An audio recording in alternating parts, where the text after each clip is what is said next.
కృష్ణదేవి బిడ్డలారా, ఉదయకాలమున దేవుని ఘనమైన నామాన్ని స్తుతించే ధన్యత, ఈ భాగ్యం, ఈ సమయం దేవుడు మనకు అనిపించినందుకై దేవుని వందనాలు చెల్లిస్తున్నా.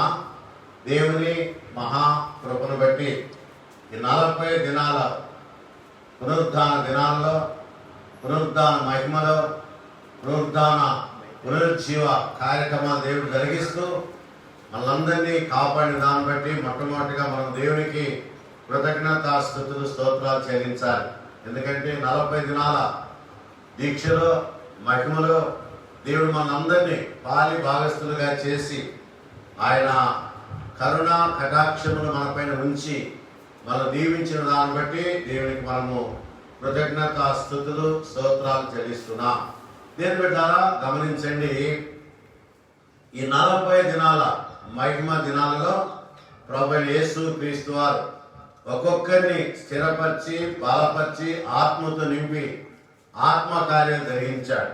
కేవలము తన శిష్యులను మాత్రమే కాకుండా ఎవరైతే బలహీనులుగా ఉన్నారో, ఎవరైతే దేవుని నమ్ముకున్నారో, ఎవరైతే దేవుని యందు స్థిరమైన బలమైన నమ్మిక ఉంచారో అటు వారందరినీ కూడా ఆయన బలపరిచాడు. పురుషులు మాత్రమే కాకుండా స్త్రీలను కూడా అనేకమైన బలపరిచినటువంటి విషయాలు మనము ధ్యానం చేసుకుంటూ వచ్చాం.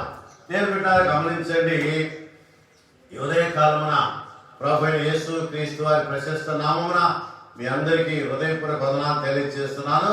మరి కొన్ని విషయాలు మీరు గమనించాలి.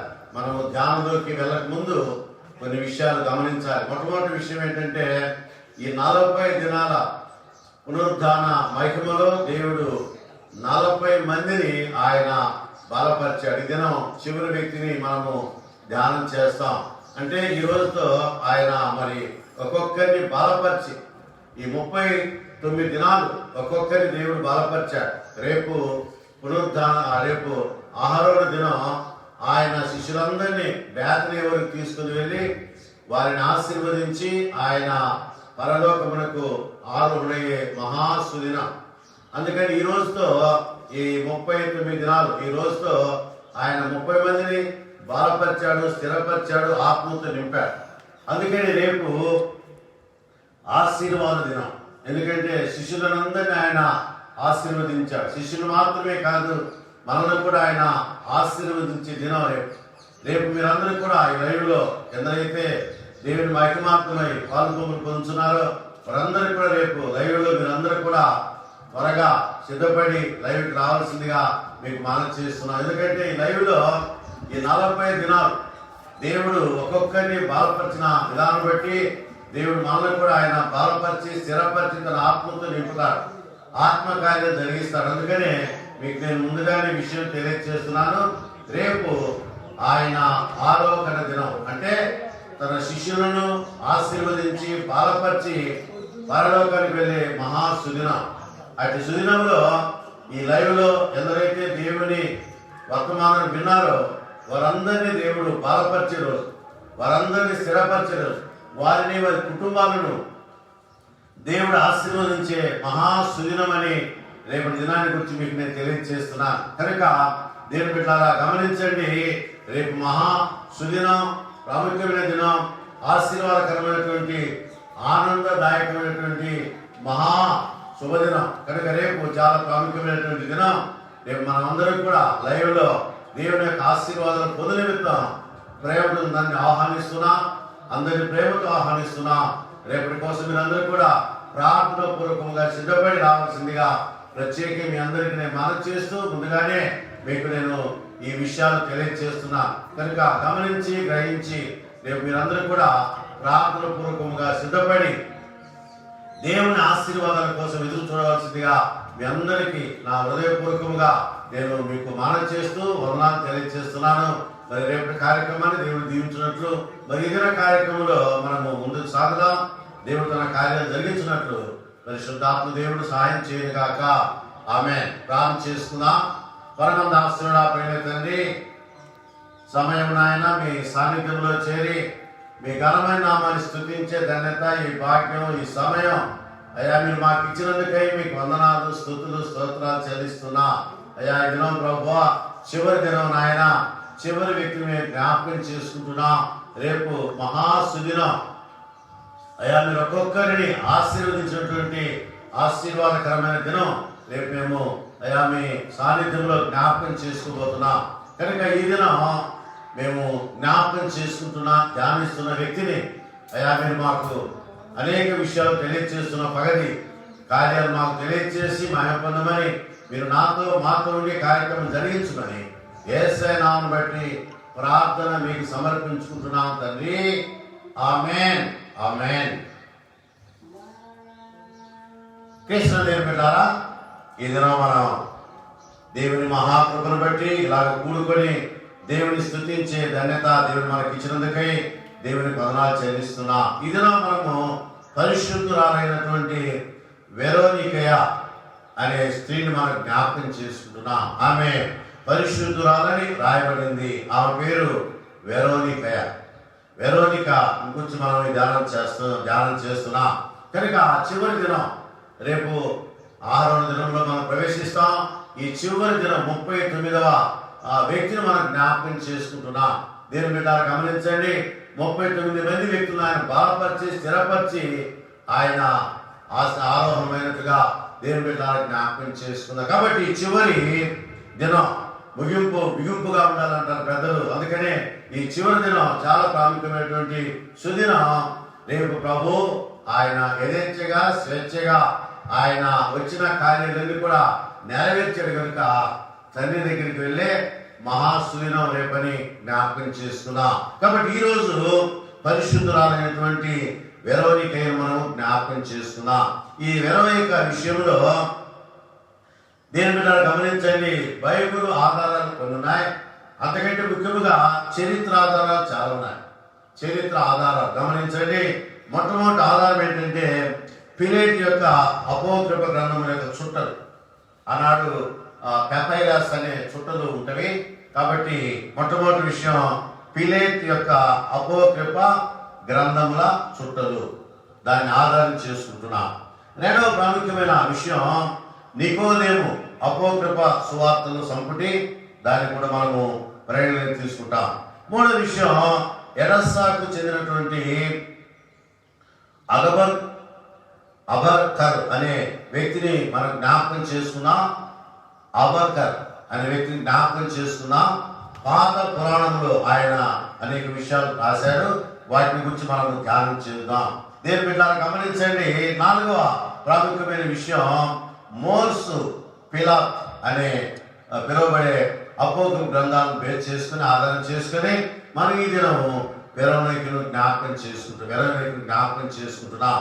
వెరోనిక దేవుని యొక్క సన్నిధిలో ఆమె ఎలాగా వర్ధిల్లింది, ఎలాగా దీవించబడ్డది, ఎలాగా దేవుడు ఆమెను వాడుకున్నాడన్న విషయాన్ని ఈ దినం మనము ధ్యానం చేద్దాం.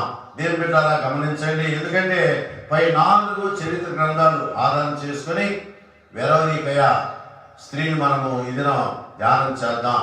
దేవుని బిడ్డలా దేవుని మహాకృపను బట్టి చివరి దినం చాలా ప్రాముఖ్యమైనటువంటి సుదినం.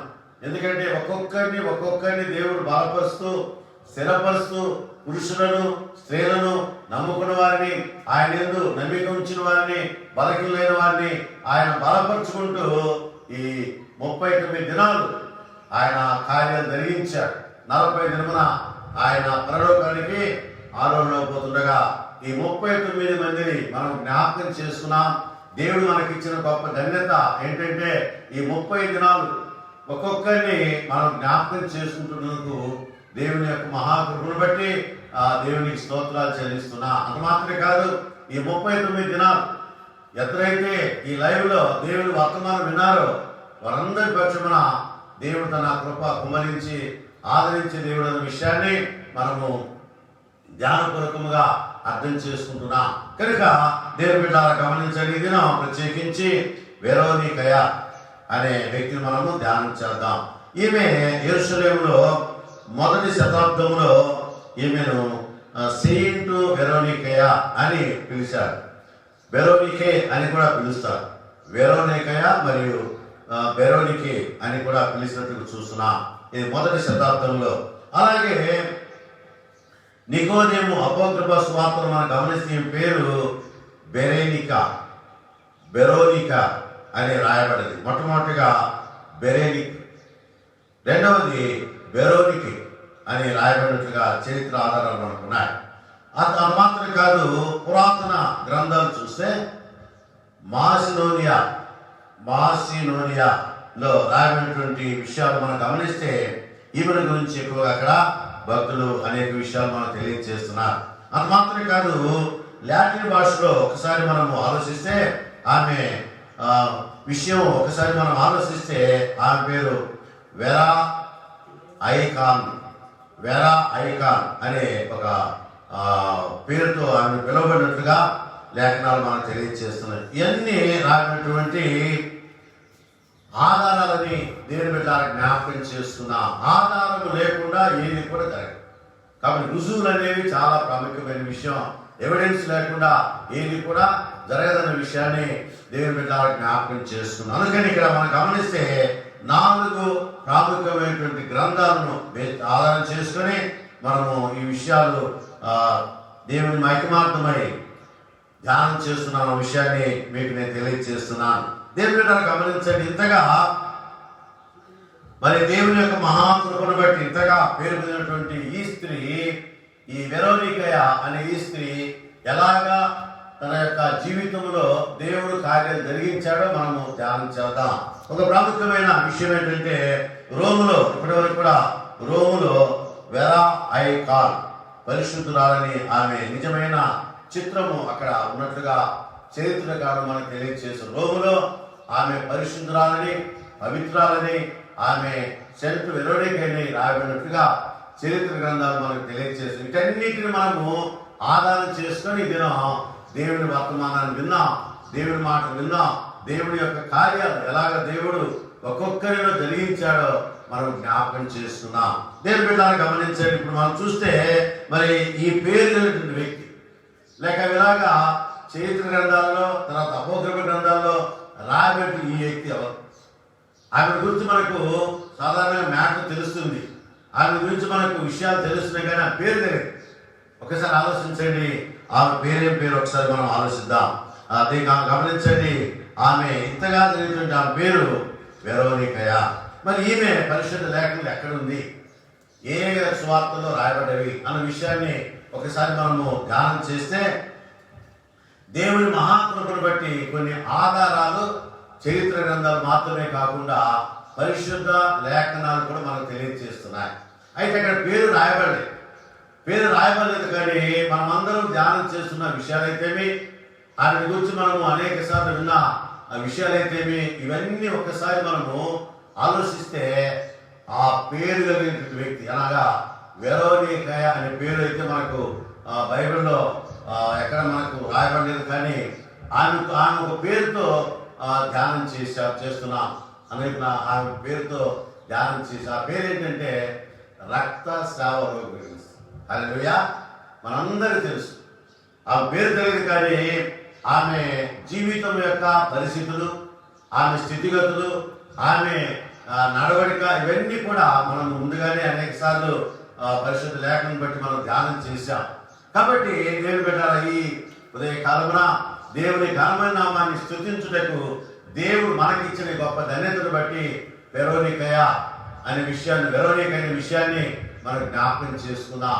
వెరోనికయ అనగా దేవుని బిడ్డ గమనించండి, దేవుని యొక్క అత్యున్నతమైనటువంటి స్థానంలో ఉన్నట్లుగా మనము చరిత్రను బట్టి గమనిస్తున్నాం. కాబట్టి అలాంటి వెరోనికయ జీవితంలో దేవుడు ఎలాగ కార్యం జరిగించాడో మనము ధ్యానం చేద్దాం. దేవుని బిడ్డలు గమనించండి, మనందరికీ తెలిసిన విషయం ఏంటంటే, మన సువార్తలలో మనము గమనించిన విషయం ఏంటంటే, ఆమె రక్తస్రావ రోగం. చూసారా, ఇప్పుడు మనకు అర్థమైంది ఈ వెరోనిక ఎవరో. ఇప్పుడు మనం బాగా ఆలోచించాం కదా, ఆలోచించి మనకు అర్థమయ్యేటువంటి విషయం ఏంటంటే, ఆమె రక్తస్రావ రోగం కలిగిన స్త్రీ అని మత్తయి, మార్కు, లోకాల్లో మనకు భక్తులు తెలియజేశారు. కాబట్టి ఇప్పుడు ఆమెను కూర్చొని మనము ధ్యానం చేద్దాం. ఈ చివరి రోజు వెరోనికయ అనే పరిశుద్ధురాలు మనం ధ్యానం చేస్తున్నప్పుడు ఆమె వ్యాధి ఏంటి, ఆమె ఎందుకు పరిశుద్ధురాలైంది, ఆమె ఎలాగా తన జీవితాన్ని దేవునికి సమర్పించుకుందాం అనే విషయాలు మనం క్లుప్తంగా ధ్యానం చేద్దాం. దేవుని బిడ్డలారా గమనించండి, ఈమె పేరు రక్తస్రావ స్త్రీ మనము జ్ఞాపకం చేసుకుంటున్నాం. ఈ రక్తస్రావ రోగం అనేది స్త్రీలకు వచ్చే వ్యాధిని చూస్తున్నాం. లేవికాండం 15వ అధ్యాయము 19 నుండి 30 వరకు మనం గమనిస్తే అక్కడ ఈ వ్యాధి యొక్క లక్షణాలు, వ్యాధి యొక్క పరిస్థితులు, ఆ వ్యాధి యొక్క స్థితిగతులు అన్ని అక్కడ ముందుగానే మోషే ధర్మశాస్త్రంలో వ్రాయించినట్లుగా దేవుని బిడ్డలకు జ్ఞాపకం చేసుకున్నాం. కాబట్టి ఈ రక్తస్రావ రోగం అనేది ఒక భయంకరమైన వ్యాధి. అంత మాత్రమే కాదు, శాపగ్రస్తమైనది చూస్తున్నాం. అంత మాత్రమే కాదు, అది ఆది పాప రోగం అంటారు. యూదులు ఈ వ్యాధిని ఆది పాప రోగం అని పిలిచినట్టుగా చూస్తున్నాం. అంత మాత్రమే కాదు, అది అన్యుల పాపం, ఇతరుల పాపం చుట్టుకుంటే అలా అవుతుందని యూదులు భావించేవారు. యూదా మత గ్రంథాలు కూడా అలాగా తాల్ముడ్ గ్రంథంలో రాయబడినట్టు చూస్తున్నాం. దేవుని బిడ్డలారా, ఇలాగా రకరకాల పాపాలకి నిలయమని యూదులు ఆమెను తోలనాడేవారు. అంత మాత్రమే కాదు, ఆ రక్తస్రావ రోగము ఎవరికైతే వస్తుందో వారిని ఊరిలో ఉంచరు, వారిని బయట పెడతారు.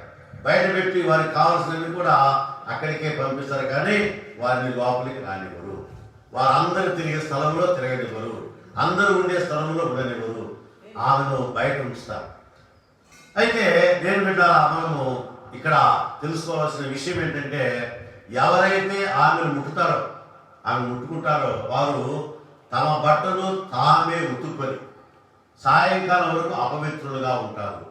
ఎవరైనా, పురుషులు కానీ స్త్రీలు కానీ ఎవరైనా ఆమెను ముట్టితే వారి బట్టలు వారే ఉతుకాలి, వేరే వారు కాదు. వారే ఉతుక్కొని సాయంకాలం వరకు వారు అపవిత్రులుగా ఉంటారు అనేది అక్కడ మనం గమనిస్తున్నాం. తర్వాత ఆమె ఉండే స్థలం వెళితే వారు అపవిత్రులు, ఆమె పండే స్థలానికి వెళితే వారు అపవిత్రులు, ఆమె తిరిగే స్థలంలోకి వెళ్తే వారు అపవిత్రులు, ఆమెతో మాట్లాడితే అపవిత్రులు, ఆమెతో సహవాసం చేస్తే అపవిత్రులు. ఇవన్నీ కూడా ధర్మశాస్త్రంలో మోషే కాలంలో రాయబడినటువంటి విషయాలు. ఈ విషయాలు కూడా లేవికాండం మీరు గమనిస్తే 15వ అధ్యాయం చూస్తే ఇవన్నీ అక్కడ మనకు భక్తుని ద్వారా రాయించిన విషయాలు తెలుస్తాయి. కనుక దేవుని బిడ్డలారా గమనించండి, ఇలాగా అపవిత్రమైనటువంటి వ్యాధి అని ఆనాడు వారు తేల్చి చెప్పారు. అది మాత్రమే కాదు, ధర్మశాస్త్ర ప్రకారం గమనిస్తే రబ్బీలు ఉన్నారు కదా, రబ్బీలు ఈ వ్యాధి భయంకరమైనది కనుక దీనికి 11 చికిత్సలు ఉంటాయి, 11 ట్రీట్మెంట్ జరగాలి. ఆ 11 ట్రీట్మెంట్ జరిగితే ఆ వ్యాధి యొక్క లక్షణం ఏంటో తెలుస్తుందని రబ్బీలు నమ్మేవారు. రబ్బీ జనాంగాలు కదా, రబ్బీలు నమ్మేవారు. కనుక అలాగా ఈమె కూడా ఈ 11 రకాల చికిత్సలు లేక ట్రీట్మెంట్లు ఆమె జరిగించుకుని ఉండవచ్చు. అందుకనే మార్కు సువార్త 5వ అధ్యాయం గమనిస్తే 25వ వచనం, 12 ఏళ్ల నుంచి రక్తస్రావులైన ఒక స్త్రీ ఉండెను. ఆమె అనేక వైద్యుల చేత ఎన్నో తిప్పలబడి తనకు కలిగినంతయు వ్యయం చేసుకుని ఎంతమాత్రం ప్రయోజనం లేక మరింత సంకటపడిన. కాబట్టి ఆమెకున్న డబ్బంతా ఖర్చు పెట్టుకుంది. ఆమెకున్న ఆస్తంతా ఒకవేళ అమ్ముకుందేమో ఆస్తంతా ఖర్చు పెట్టుకుంది. అయినా ఏమాత్రం కూడా ఆమె మేలు జరగలేదు. ఇప్పుడు డాక్టర్ దగ్గరికి వెళితే చరిత్రలో మనం గమనించిన విషయాలు, డాక్టర్ దగ్గరికి వెళితే డాక్టర్ ఆమె చేయగొట్టుకాడు, డాక్టర్ ఆమె ముట్టడు. ఆమె దూరంగా ఉంచి ఆమె స్థితిగతులు ఏంటో తెలుసుకొని దానికి తగినటువంటి మందు లేక చికిత్స చేస్తాడు. ఇలాగా అపవిత్రమైనటువంటి వ్యాధిగా దాన్ని ఆనాడు వారు గుర్తించారు. అది మాత్రమే కాదు, ఆమె నడిచే ప్రతి స్థలము అపవిత్రమైనదని వారు భావించేవారని ఇలాంటి విషయాలు అక్కడ చరిత్రలో మనకు తెలియజేస్తున్నారు. కనుక ఈ రీతిగా వారు ఈ వ్యాధిని గురించి రకరకాలుగా మరి అంచనా వేసేవారని దేవుని బిడ్డలారా జ్ఞాపకం చేసుకున్నాం. కాబట్టి ఇక్కడ మనము ఈ వెరోనికా విషయం గమనిస్తే ప్రజలు ఆమెను రకరకాలుగా అనుమానించేవారు, రకరకాలుగా ఆమెను అవమానించేవారు. అది మాత్రమే కాదు, ఆమెను ఒక రకమైనటువంటి చిన్న చూపు, సమాజంలో ఆమెకు చిన్న చూపు అంటే ఆమెను తోలనాడేవారు, ఆమెను ద్వేషించేవారు, ఆమెను దూషించేవారు, ఆమెను విమర్శించేవారు. ఏ పాపం చేసిందో ఈ వ్యాధి వచ్చింది, రోగం వచ్చిందని ప్రతి వారు కూడా ప్రతి నోట ఆ నోట ఈ నోట ఈ మాట కలుగుతూ ఉంటారు. అలాంటి భయంకరమైనటువంటి పరిస్థితి ఆమె ఉన్నట్టు చూస్తున్నాం. అయితే ఈ వ్యాధి 12 ఏళ్ళ నుంచి ఒకరోజు కాదు, 2 రోజులు కాదు. సాధారణంగా ఒక స్త్రీకి ఈ వ్యాధి వస్తే 3-4 రోజులు లేక ఒక వారం రోజులు 10 రోజులు ఈ వ్యాధి వలన చాలా వ్యాధి పడతారు, చాలా బాధపడతారు. శరీరము కృషించిపోతుంది, నీరసంగా ఉంటుంది, నీరసపడతారు, ఎంతగానో వారు వేదన పడతారు. కానీ ఈమె ఓపిక మనం చూడొచ్చు. 12 ఏళ్ళ నుంచి వ్యాధి ఉన్నది, అయినా బ్రతికింది. ఎందుకు బ్రతికిందో అది దేవుడు తెలుసు. 12 ఏళ్ళ నుంచి వ్యాధి ఉన్నా ఆమె నడుస్తూ ఉంది, ఆమె తిరుగుతూ ఉంది. ఆమె నడువు వంగిపోయింది, బాగా నడువు వంగిపోయిన కూడా ఆమె అటు ఇటు నడుస్తూ ఉంది. కాబట్టి అలాగా ఉండటానికి కారణం ఉన్నాయి. ఎందుకంటే దేవుని ఏర్పాటులో ఆమె గురించి దేవుని యొక్క చిత్తం ఏమన్నదో అది నెరవేర్చు నిమిత్తమే ఆమెను అలాగా దేవుడు కాపాడుకుంటూ వచ్చాడని మొనార్కీల గ్రంథంలో రాయబడింది. దేవుని బిడ్డలారా, మన విషయాలు గమనిస్తే దేవుని యొక్క చిత్తం ఆ పక్షాన ఉంది, దేవుని ఏర్పాటు ఆ పక్షాన ఉంది, దేవుని యొక్క కాపుదలను పెట్టినట్టుగా దేవుని బిడ్డలారా జ్ఞాపకం చేసుకుంది. ఈ వ్యాధి ఆమెకు వచ్చింది, ఆమె పిల్లలంతా కూడా వ్యయం చేసి ఖర్చు పెట్టింది. ఆఖరికి ఏమి లేదు, ఆ ఒక్కరుగా మిగిలిపోయారు. దేవుని బిడ్డలారా గమనించండి, ఆ ఒక్కరుగా మిగిలిపోయినప్పుడు ఆమె 3 విషయాలు ఆలోచించింది. మొట్టమొదటి విషయం ఏంటంటే, ఇక నేను చనిపోతాను, ఈ వ్యాధి నన్ను చంపుతుంది. ఎందుకంటే బాగుపడలేదు కదా, 12 ఏళ్ళ నుంచి నేను వ్యాధి పడుతున్నాను, బాధపడుతున్నాను, ఎంతో నేను దుఃఖపడుతున్నాను, కానీ ఈ వ్యాధి నయం కాలేదు. కాబట్టి ఈ వ్యాధి వలన నేను చనిపోతాను, వ్యాధి వలన చనిపోతాను అనేది ఆయనకున్నటువంటి మనసు. రెండవ ప్రాముఖ్యమైన విషయం ఏంటంటే, చనిపోతే ఎవరు వెళ్తారు? చనిపోతే ఎవరు వెళ్తారు? ఆమె ముట్టుకుంటే అపవిత్రుడు, ఆమె పట్టుకుంటే అపవిత్రుడు. ఎవరు వెళ్తారు? ఎవరు? ఆ వ్యాధి నాకు చాలా ఆమెను ఇబ్బంది పెట్టింది. నేను చనిపోతే నన్ను ఎవరు ముట్టరు, నేను చనిపోతే ఎవరు నా దగ్గరికి రారు, చనిపోతే ఎవరు నన్ను భూస్థాపన చేయరు అన్నటువంటి వేదన, బాధ ఆమెను ఎంతగానో ఆమె కుండదీసింది. ఇక 3వ విషయం గమనిస్తే, నేను చనిపోతే నేను ధర్మశాస్త్రం ప్రకారం నేను దేవుని దగ్గరికి వెళ్తానా? నేను చనిపోతే దేవుని రాజ్యానికి వెళ్తానా? నేను చనిపోతే నా బ్రతుకు నా యొక్క ఆత్మ ఎక్కడికి వెళ్తుంది అనేది ఆమెకున్నటువంటి ఆలోచన. తర్వాత 4వ ప్రాముఖ్యమైన విషయం ఏంటంటే, ఆమె దినదినము దేవుని ప్రార్థన చేసేది. అయ్యా, నా ఆత్మను మీ దగ్గరికి చేర్చుకో అని ప్రార్థించేదని చరిత్ర గ్రంథాలు మనం తెలియజేస్తున్నాం. తర్వాత 5వ ప్రాముఖ్యమైన విషయం ఏంటంటే, ఆమె ఈ లోక సంబంధమైనటువంటి ఈ వ్యాధి నాకు అంటే నా ఆత్మకు ఎలాంటి అపవిత్రత కలిగినప్పటికీ కూడా, నా శరీరానికి అపవిత్రత కలిగినప్పుడు కూడా నా ఆత్మకు అపవిత్రత కలగకుండా చేయమని ఆమె ప్రార్థించేదని చరిత్ర గ్రంథాలు మనకు తెలియజేది. ఇలాగా ఆమె ప్రార్థన చేసేది. దేని బిడ్డారా గమనించండి, ఇలాగా ప్రార్థన చేసినా ఏం చేసినా ఆమె వ్యాధి అలాగే ఉంటుంది. అయితే ఒకరోజు యేసును గురించి ఒక వ్యక్తి ఆమెకు యేసు ప్రభువుని గురించి చెప్పాడు. ఆయన బాగు చేసే దేవుడు, ఆయన స్వస్థపరిచే దేవుడు, ఆయన ఎలాంటి వ్యాధులు ఒక మాట చెబితే చాలు ఆయన చెప్పిన మాట ప్రకారం స్వస్థత జరుగుతుందని యేసుని గురించి విన్నది.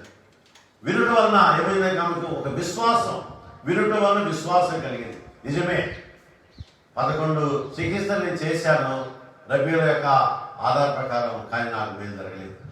ఒకవేళ యేసయ్య నన్ను బాగు చేస్తాడు, ఇక చివరి ఆశ అదే. అన్నీ అయిపోయినాయి, లోక సంబంధమైనటువంటి ట్రీట్మెంట్లు అన్నీ అయిపోయినాయి, లోక సంబంధమైనటువంటి చికిత్సలన్నీ కూడా అయిపోయినవి. ఇక చివరి ఆశ ఏంటంటే, యేసయ్య నన్ను బాగు చేస్తాడేమో, యేసయ్య నన్ను బలపరుస్తాడేమో అన్నటువంటి ఆలోచన ఆమెకుంది.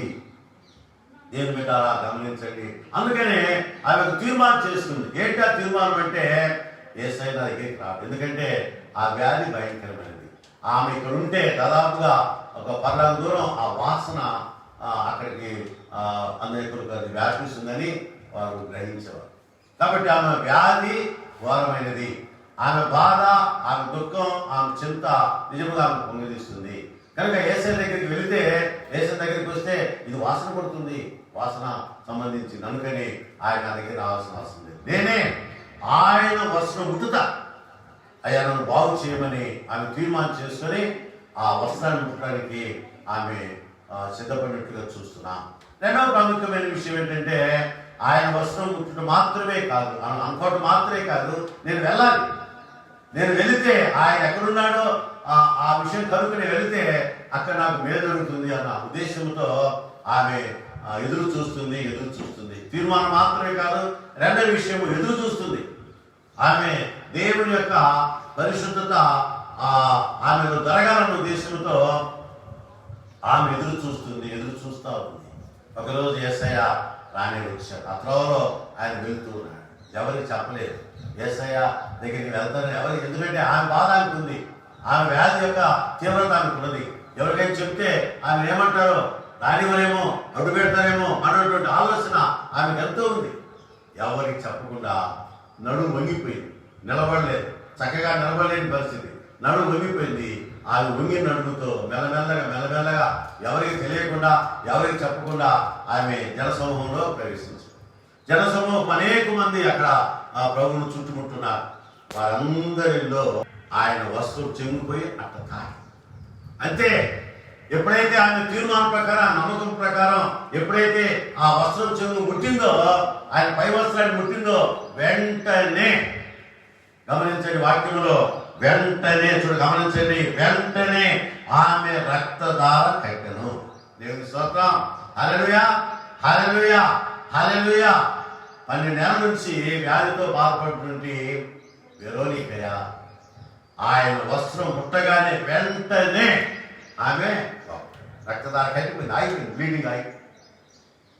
చూసారా ఎంత ఆనందం, ఎంతో ఆనందంగా ఆమె అక్కడి నుంచి తిరుగుముఖం పట్టింది, రావడానికి ప్రయత్నించింది. ఈ లోపల ప్రభు అన్నాడు, ఎవరో నన్ను ముట్టారు, నాలో నుంచి ఒక ప్రభావం బయటికి వెళ్ళింది. యేసయ్యలో ప్రభావం ఉన్నది. నేను బిడ్డను గమనించండి, యేసుక్రీస్తు వారిలో ప్రభావం ఉన్నది. నాలో ఒక ప్రభావము బయలుదేరింది, వెళ్ళిపోయిందని చెప్పాడు.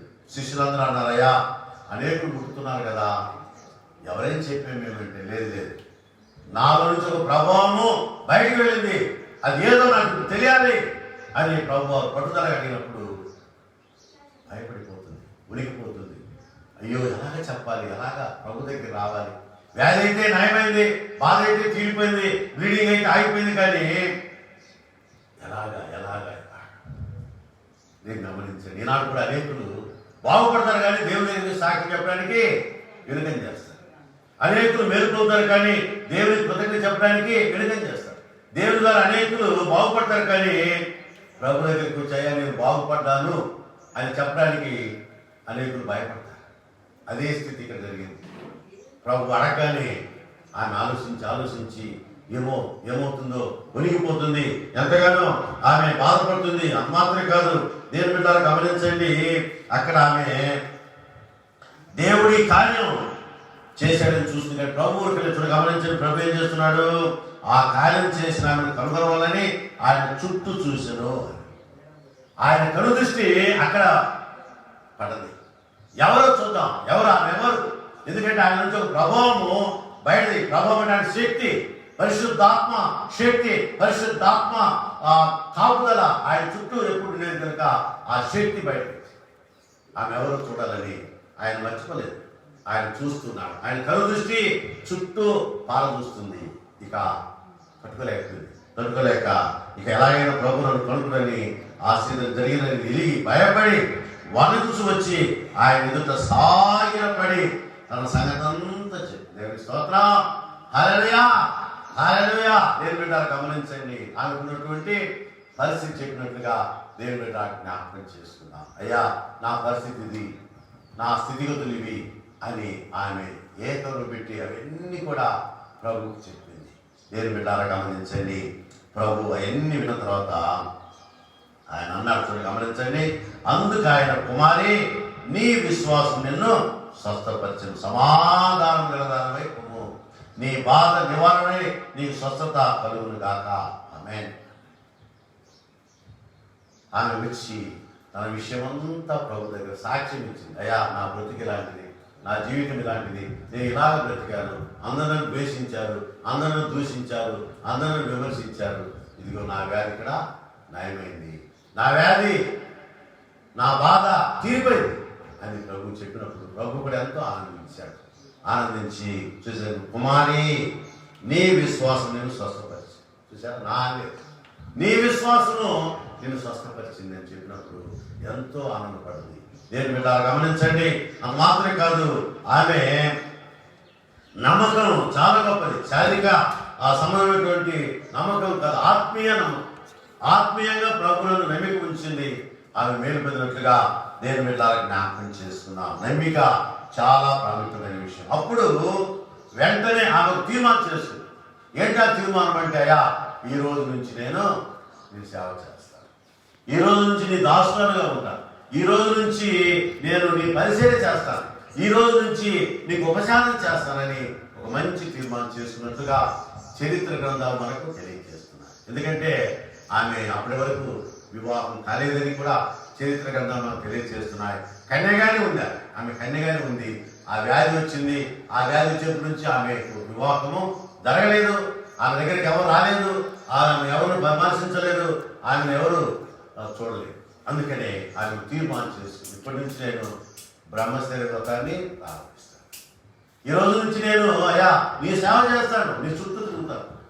నన్ను బాగు చేసిన తండ్రి మీరే కదా, నన్ను స్వస్థపరిచిన దేవుడు మీరే కదా అని తీర్మానం చేసుకొని ఆమె ప్రభువుకు దాసురాలుగా ఉంటకు సంపూర్ణంగా సమర్పించుకుంది. సమర్పించు మాత్రమే కాదు, ఆమె ప్రభువును గమనించినట్టుగా దేవుని బిడ్డ జ్ఞాపకం చేసుకున్నాం. లోకాసు సువార్త 23వ అధ్యాయము 27 గమనిస్తే, గొప్ప జన సమూహములో ఆయన గురించి రొమ్ము కొట్టుకుంటూ దుఃఖించినటువంటి స్త్రీల గుంపులో ఆమె చరిత్ర మనం తెలియజేస్తుంది. ఆ గుంపులో ఆమె ఉన్నట్లుగా దేవుని బిడ్డ జ్ఞాపకం చేసుకున్నాం. కాబట్టి ఆ గుంపులో ఆమె ఉంది. ప్రభువుకు సంపూర్ణంగా సమర్పించుకొని ఆమె అక్కడ సంపూర్ణంగా సమర్పించుకొని దేవుని యొక్క సాన్నిధ్యంలో తీర్మానం చేసుకుంది. ఈ రోజు నుంచి నేను ఈ ప్రభు దాసురాలను, ప్రభుతో ఉంటాను, ప్రభు యొక్క సేవ చేస్తాను, ప్రభు యొక్క పరిచయంలో ఉంటాను, నేను ఇప్పటి నుంచి నేను సంపూర్ణంగా దేవునికి సమర్పించుకుంటానని ఆమె తీర్మానం చేసుకుంది. ఆ తీర్మానం ప్రకారం ప్రభువును గమనించింది. అంత మాత్రమే కాదు, దేవుని బిడ్డ గమనించండి, మరి ప్రభువును గొల్గొతా నుంచి జెరూసలేము నుంచి తీసుకుని వెళ్తున్నప్పుడు ఆమె ఆ సమూహములో ఆమె ఉంది. ఆ సమూహములో ఆమె ఉన్నట్లుగా చరిత్ర మనకు తెలియజేది. అంత మాత్రమే కాదు, దేవుని బిడ్డను గమనించండి, ప్రభు బాధ చూడలేకపోయింది, ప్రభు వేదన చూడలేకపోయింది. ఎందుకంటే ఆమె నన్నుగా ఆమె సమర్పించుకుంది, సేవ చేయడానికి సమర్పించుకుంది. ఆ సేవ దృక్పథంలో ప్రభు చూడలేకపోయింది, ప్రభు ముఖం చూడలేకపోయింది. రక్తశక్తమైనటువంటి ఆ ముఖాన్ని ఆమె భరించలేకపోయింది. అందుకనే ఆమె పైనటువంటి ఆ వస్త్రము పొంగు తీసి ఆయన ముఖాన్ని తొడగటానికి ఆయన ముఖానికి వేసేసి ఆమె చూసింది. ఆయన ముఖం చూసారా, చూడగానే ఆయన శరీరం యొక్క ఆ బాధ వేదన చూసి ఆయన ముఖాన్ని చూసింది. చూడగానే ఆయన ముఖం యొక్క వర్చస్సు అచ్చు అలాగే పడిపోయింది. అదే ఈనాడు మనం ఫోటోలు చూస్తున్నట్టుగా చరిత్రకారులు జోసిఫస్ తెలియజేస్తున్నారు.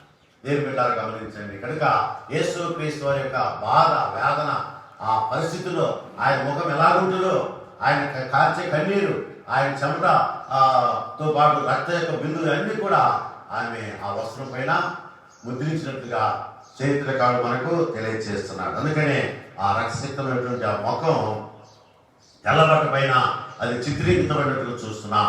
దేవుని గమనించండి, అద్భుత రీతిగా ఆశ్చర్యకరంగా అది నేటి వరకు ఉన్నట్లుగా రోములో దాన్ని దాచిపెట్టినట్లుగా చరిత్ర గ్రంథాలు మనకు తెలియజేస్తుంది. కనుక దేవుని బిడ్డలు గమనించండి.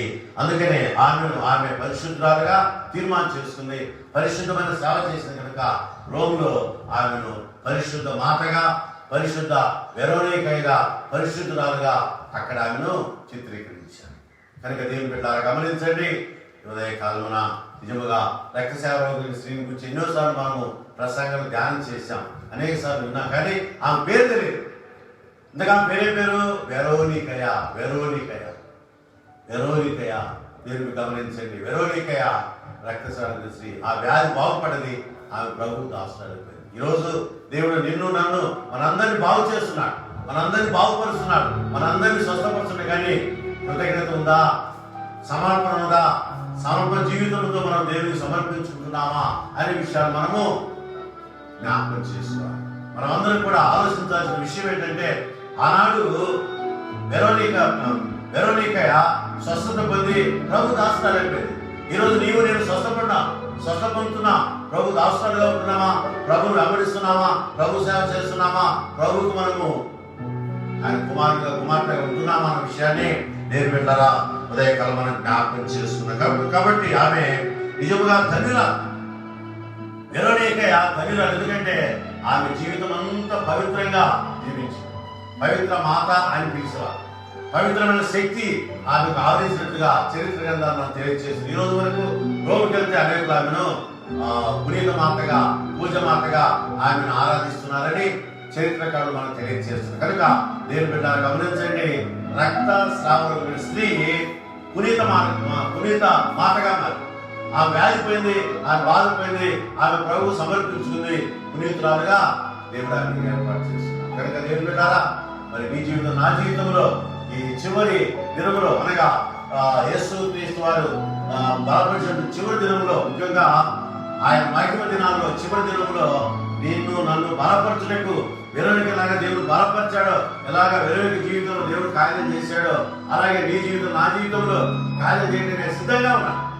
చిత్తమైన మనసు కలిగిన వాడు కనుక తీర్మానం చేసుకుని సమర్పించుకొని మనమందరం కూడా మేలు పొందాం. కాబట్టి మేలు పొందిన ప్రతి వారు కూడా దేవుని యందు స్థిరమైన బలమైన నమ్మిక ఉంచి ముందుకు సాగాలని దేవుడు మనందరినీ తన కృపలో జ్ఞాపకం చేసుకుని ఆశీర్వదించి మనమందరం కూడా వెరోనికలాగా సంపూర్ణంగా సమర్పించుకొని దేవుని సేవలు ముందుకు సాగినట్లు పరిశుద్ధాత్మ దేవుడు సాయం చేసి మనందరినీ ఈ శుభదినమున తన కృపాస్త్రమును జ్ఞాపకం చేసుకుని వాడుకును గాక. ఆమేన్, ఆమేన్, ఆమేన్. ప్రార్థన చేస్తున్నా. ప్రార్థన. పరమానందాస్తుడా ప్రేమ తండ్రి, ఈ 40 దినాల మహిమ దినాలలో అయ్యా మీరు మమ్మల్ని జ్ఞాపకం చేస్తున్న దాన్ని బట్టి మీకు వందనాలు చెల్లిస్తున్నా. ఒక్కొక్కరిని మీరు జ్ఞాపకం చేస్తున్నా. ఈ 39 దినాలు అయ్యా ఒక్కొక్క పురుషుని, ఒక్కొక్క స్త్రీని మీరు జ్ఞాపకం చేస్తున్నా. బలహీనతలు ఉన్న వారందరూ మీరు బలపరిచారు, స్థిరపరిచారు, మీ ఆత్మతో నింపారు, మీ ఆత్మకార్యం జరిగించారు. మీకు వందనాలు చెల్లిస్తున్నా. ఇప్పుడు నాయన ఈ చివరి దినములో చివరి దీవెనలు, చివరి ఆశీర్వాదాలు, చివరి కృపావరములు, చివరి శ్రేష్టమైన ధన్యతలు మా అందరికీ మీరు అనుగ్రహించండి. ఎందరైతే ఈ 39 దినాలు అయ్యా మీ సేవలో నాయన దయ చూసి మీ సేవలో కొనసాగి తీర్మానం చేస్తున్నారో అటు వారందరిపై మీ దీవెనలు, కృపావరములు, ఆశీర్వాదాలు మీదుగా దయచేయమని ప్రార్థన చేస్తున్నా. అయ్యా మా ప్రయాసం వ్యర్థం కాకుండా ఈ 39 దినాలు ఎవరెవరైతే మేము జ్ఞాపకం చేస్తున్నామో వారందరి అయ్యా జీవితాలలో మీరు ఎలా కార్యం జరిగించారో అలాగే మా జీవితాలకు కూడా కార్యం జరిగించమని ప్రార్థిస్తున్నా. అయ్యా మా ఉన్న యవనస్తులు అయ్యా దొరికినకుండా వారు మీరు దాన్ని స్థిరపరిచారు. ఈ 39 దినాలు ఆయన వారు జరిగించిన ఈ కార్యాన్ని బట్టి, లైవ్ కార్యక్రమంలో చేసిన కృషిని బట్టి మీకు వందనాలు చెల్లిస్తున్నా. దీవించండి ఆయన, మీ కృపలో బలపరచండి. అలాగే తండ్రి ఆయన ప్రత్యేకించిన ఆయన కరోనా వ్యాధి కోసం ప్రార్థిస్తున్నా. ఆ వైరస్ ను తీసివేయండి ప్రభువా. భయంకరమైనటువంటి రక్తస్రావం స్త్రీని మీరు బాగు చేశారు. ఆమె మీ వస్త్రం ముట్టగానే మీలో ఉండి ప్రభావం బయటకు వచ్చింది, ఆమె బాగుపడింది. తండ్రి అయ్యా ఒక్కొక్కరిని ఈ వైరస్ సాగిన ఒక్కొక్కరిని మీరు జ్ఞాపకం చేసుకుని దీవించి బలపరిచి బలమైన మీ కార్యాలు జరిగించి మహిమ పొందమని సేవ చేస్తున్నా. అయ్యా డాక్టర్లు దీవించండి, నర్సులు దీవించండి, అలాగే పోలీసు యంత్రాంగాన్ని దీవించిన ఆయన మీ కృపలో బలపరచమని, ఇక ఎదురైనా సహకరిస్తున్న వారందరి పక్షమున మీరు కార్యాలు జరిగించండి. ఆరోగ్య శాఖను దీవించండి. ఆయన ఆరోగ్య శాఖ పనిచేస్తున్న పరిశుద్ధ సంస్థను అయా మీరు దీవించి వారి సేవను బలపరిచి స్థిరపరచమని ప్రార్థన చేస్తున్నా. అలాగే నాయన ఈ 40 దినాలు అయ్యా మీరు మాకు ఉన్న విధానం బట్టి మీకు వందనాలు, స్తుతులు, స్తోత్రాలు చెల్లిస్తున్నా. అయ్యా అనేక రీతులుగా మమ్మల్ని బలపరిచారు, స్థిరపరిచారు, ఆత్మను నింపారు, ఆత్మకార్యం జరిగిస్తున్న దాన్ని బట్టి మీకు వందనాలు చెల్లిస్తున్నా. ఈ విషయంలో సహకరించిన అయా మీ బిడ్డలను మా బృందాన్ని మీరు జ్ఞాపకం చేసుకుని మరొకసారి వారిని దీవించి బలపరచుకుని ప్రార్థిస్తున్నా. రేపు నాయన మేమందరం కూడా ఆరోగ్య దినములో అయా మీ ఘనమైన నామాన్ని స్తుతించి కొనియాడే ధన్యత మాకు దయచేయమని ప్రార్థన చేస్తున్నా. రేపటి దినం కోసం ప్రభువా మమ్మల్ని అందరినీ ఆయత్తరించి బలపరచండి. బలమైన మీ ఆత్మ తాకి శుద్ధాత్మ శక్తి విడిగా దయచేయమని ప్రార్థన చేస్తున్నా. అయ్యా రక్తశాల స్త్రీని ఎలాగ మీరు బాగు చేశారో అలాగే నాయన ఒక్కొక్కరిని మీరు బాగు చేయమని ప్రార్థన చేస్తున్నా. ఒక్కొక్కరు మీకు సమర్పించుకొని మీ సాన్నిధ్యంలో బహుగా వర్ధులకు సహాయం చేయమని అయ్యా మీ సన్నికాన్ని బిడ్డపై ప్రకాశింప చేయమని ప్రార్థిస్తున్నా. అయ్యా రక్త స్రావ రోగమైన స్త్రీ ఎలాగ మీకు సమర్పించుకున్నదో మేము కూడా అలాగే సమర్పించుకుని ధన్యత మాకు దయచేయమని, అందుకు మీ కృప అనుకూలింప చేసి మమ్మల్ని అందరినీ మీ బిడ్డలుగా ఆయత్తం చేయమని, సిద్ధం చేయమని, రేపు కార్యక్రమం కోసం మమ్మల్ని ఆయత్తం చేయమని యేసయ్య నామమును బట్టి ఈ ప్రార్థన మీకు సమర్పించుకుంటున్నాం తండ్రి. ఆమేన్, ఆమేన్, ఆమేన్. పరమతండ్రి దేవుని ప్రేమ, ప్రభువైన యేసుక్రీస్తు వారి కృప, పరిశుద్ధాత్మక సహవాసము చేరమనందరి, ముఖ్యముగా ఈ లైవ్ చూస్తున్న పిల్లలందరి వారి కుటుంబాలు ఈ చివరి దినములో బహుగా వర్ధిల్లుటకు 39 దినాలు విన్నటువంటి సత్యాలు గ్రహించి గమనించి వారి ఆత్మీయ జీవితానికి సరిపోల్చుకుని ముందుకు సాగుటకు సదాకాలంతో అయింది గాక. ఆమేన్, ఆమేన్.